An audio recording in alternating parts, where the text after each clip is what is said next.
For today's video mga mare ay gagawa po ako ng egg sandwich. Breakfast namin ni Mr. So ayan, naglagay na po ako ng 3 itlog sa kasirola. Maghihintay ako ng 15 minutes para maluto ang itlog. At nang maluto yung itlog, pinalamig ko muna at binalat. At yan na nga mare ang ingredients sa paggawa ng egg sandwich. At ito na nga, umpisahan ko ng durugin ang 3 itlog.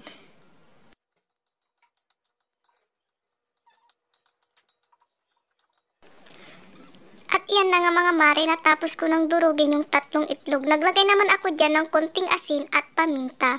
Isinabay ko na din yung mayonnaise. Pagkatapos po nyan ay halo-haluin ko.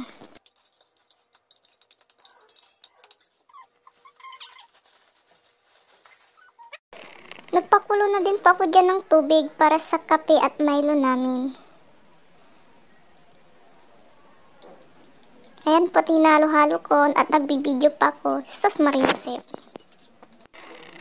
Si Mr. na din ang nagpalaman ng kanyang tinapay. O diba? Lagay pa more.